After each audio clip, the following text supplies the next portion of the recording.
Today we're making microwave potato slices, which is essentially a tomato that missed its way underground and misplaced its seeds, and was then plucked from its cozy slumber, split into slices, and thrown into a water molecule exciter. I am using 2 potatoes because 1 is the loneliest number and I'm quite hungry. Before we dive into this spud-tacular adventure, be sure to give your potatoes a thorough bath. After all, they've been living in one of the dirtiest places on earth. The age-old dilemma of to peel or not to peel potatoes has mystified philosophers for centuries. I, for one, like my potatoes in their potato leather jackets, so we're leaving the skin on. Now grab a large microwave-safe plate. If you're lacking in that department, the plate that is, see a link in the description for an extraordinary chickpea noodle recipe. It'll fill you up enough to go to the store and buy a microwave-safe plate. Next, cut a piece of waxed or baking paper a bit larger than the plate.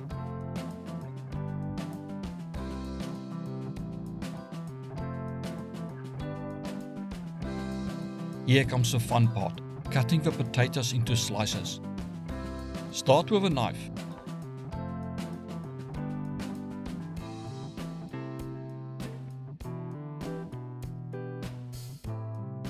And then realize there are easier and slightly more dangerous ways to do this. I like mine about 5 mm thick, or roughly 1/5 of an inch.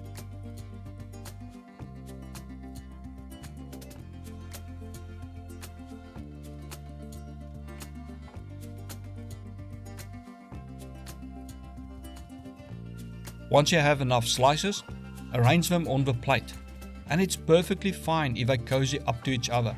They're all friends here, and what happens in the microwave stays in the microwave.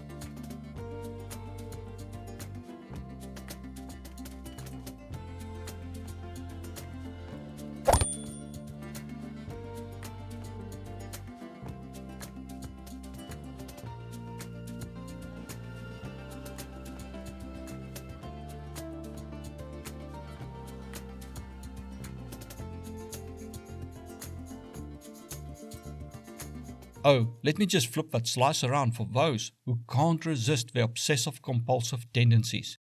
Now, isn't that better?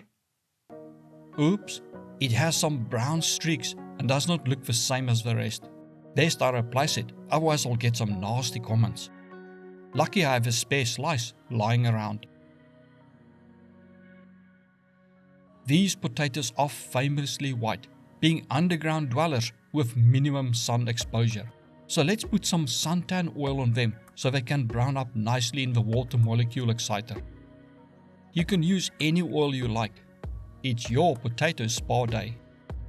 If you feel personally attached to the potatoes, you can use your fingers to apply the oil.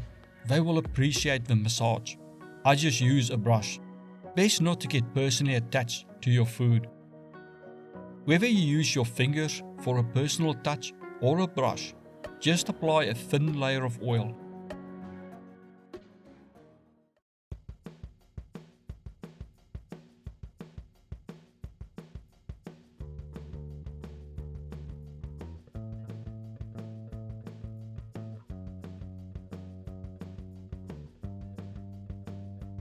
Now sprinkle over some seasoning.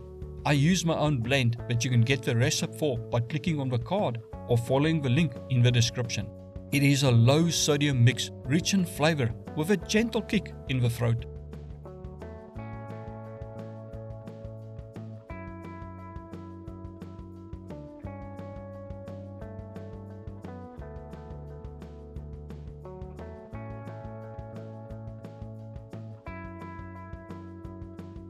Because I like things well rounded, I oil and season both sides of my potato slices.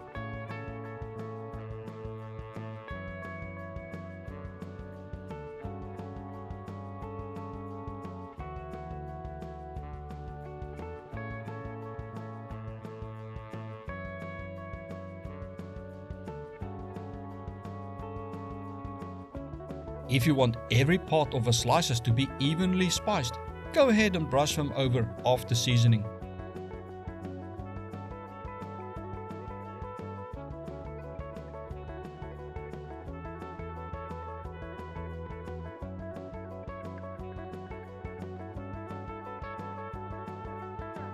Now into the microwave they go. Oh, look at them, basking in the warmth and getting a perfect tan. They must be delighted. Right, cooking times are as flexible as a gymnast. The thickness of your potato slices, the quantity, your microwave's wattage, and even your astrological sign and the moon's phase all play a role. In my 700 watt microwave, 1.5 medium potatoes cooked on full power for 12 minutes leaves the middles soft while the skins turn into delightful leather. For just one potato, try around 8 to 10 minutes. If you're craving crispier slices, either make them thinner or cook them longer. And remember, add 1 nanosecond of cooking time for every moon phase past the new moon, and double it during a supermoon. It's practically rocket science. And there you have it, the easiest and most delicious potato slices.